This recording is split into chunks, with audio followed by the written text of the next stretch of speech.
Okay guys, so I've been buttoning up this rear and I just thought I'd make this quick little video.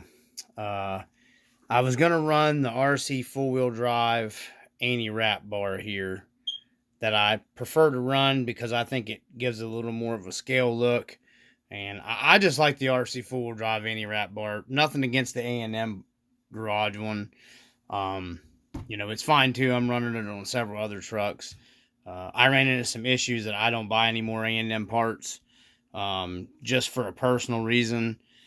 So I stay with mostly the RC 4-wheel drive stuff and Bauhaus stuff. So this truck will probably end up going to maybe Bauhaus, or I might just run it without an anti-wrap because it's been working for so long anyhow. But when you run the RC 4-wheel drive anti-wrap bar right here, when you go to make the hookup here, this piece is your pivot for your hookup for your anti-wrap, and it doesn't let this travel up far enough because of the RC 4-wheel, because of the A&M skid. I'd have to cut all the way up into here, which wouldn't be a big deal. I could just notch this out, but I'm not getting that far into it. It's not, you know what I mean? I'm not cutting into that.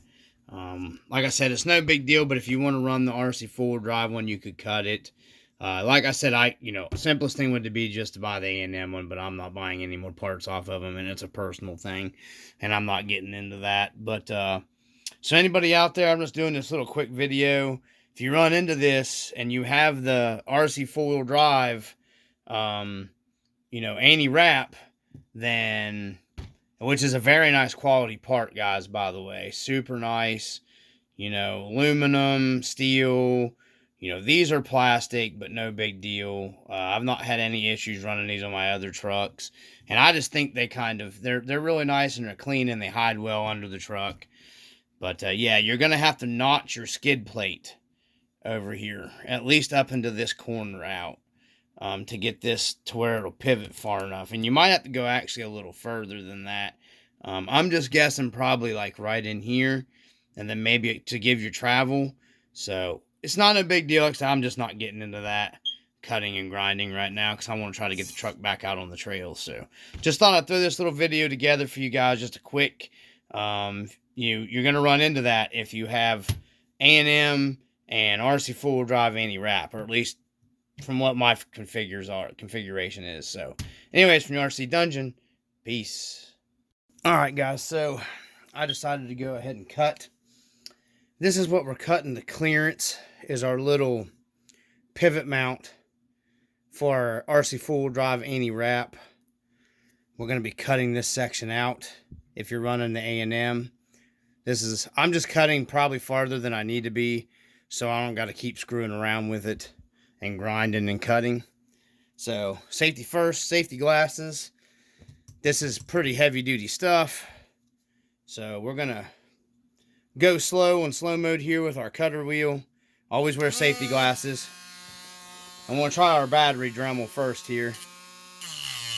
Opportune way to do this would be to remove it from the truck. I'm not doing it. I'm just gonna be super careful at cutting. Got to turn the speed up.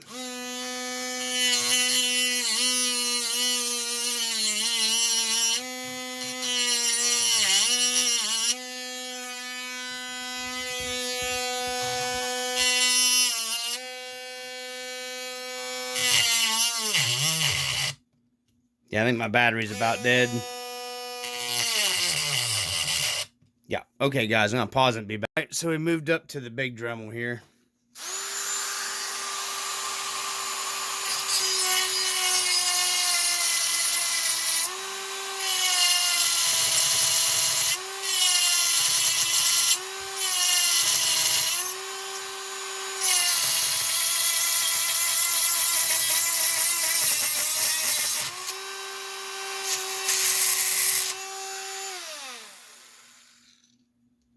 Yeah, my wheel's coming loose. I always got to keep an eye on that. Let me tighten this up. You can see how fast it took my wheel down. So I'm going to use that to my advantage and cut this.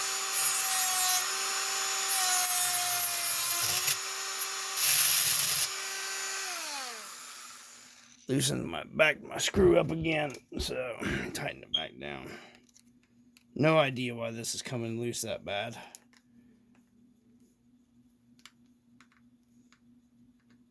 Okay.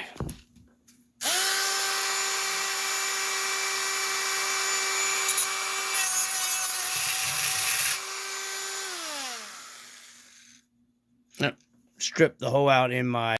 Okay. New Dremel wheel. Let's try this again.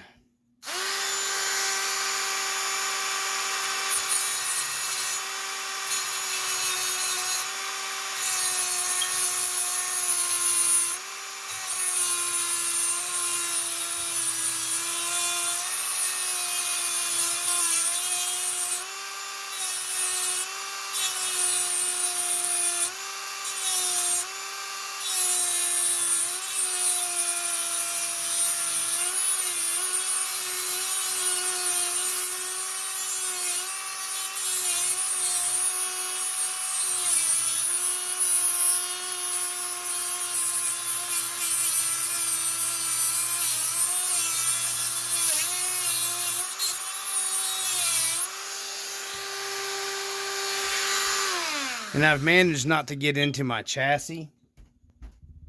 Just barely skimmed it because this had to be flush. This piece needed to be flushed with the chassis. So I won't actually have to get in here and do any grinding. So now we just got to cut down here. So...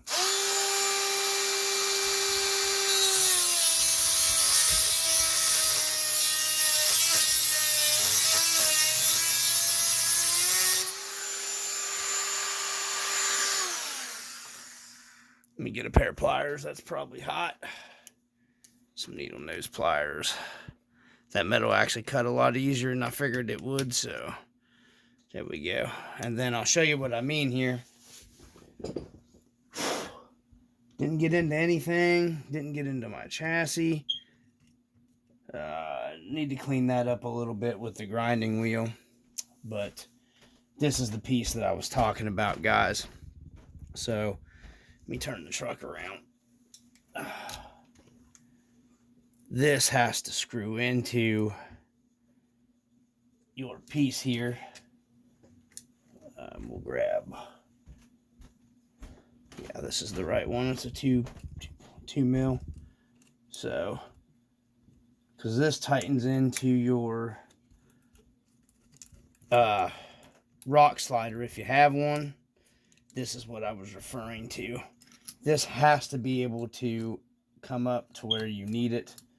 Hold on. Let's see.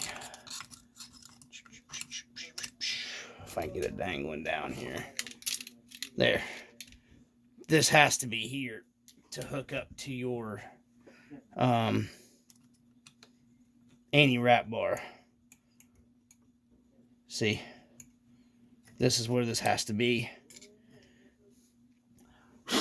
I'm going to take a break here and clean this off, and I'll get you a better view. Okay, guys, so this is what I was referring to here. This is the Rc4wd AntiWrap, and you can see I did cut it up a little further than I needed to cut it. I probably could have got away with just etching it a little bit, but I don't care. It's solid. You don't need to worry about it. I'll clean this up later with a file or not. This is just my beater truck, but you can see how this has to go forward. It was hitting the lip like this over here. So naturally you're running the A&M AntiWrap, you're not going to have that trouble, but I like the Rc4wd bar. So problem solved, simple Dremel. You guys see the video. Couple minutes, you're done. And you can clean it up and make it look fancy if you want. These skid plates rust anyways, so, you know, no big deal. You know, if you got the beater truck look like this one, you're not really going to be worried about it. Like I said, I'm going to take a file up in there and file on that piece to try to get it to look a little bit better. But I just wanted to do this little quick video for you guys. I'm trying to get my rear leafs in here, and I'll show you that everything's working properly. Let's see here. I just got to get the last, I call these shouldered It's like a, you know, like a real leaf spring bolt. You know, you have a bushing in a set of leaf springs, and these are like the screws with the built-in bushings on them. So let me get these all done here. And like I said, I probably could have got away with not even running the anti-wrap. I've been running it for so long on this truck. I haven't torn nothing up. But I have been a lot rougher on it, and I had the anti-wrap bar for this one, so I figured why not go ahead and put it to good use. We'll get her.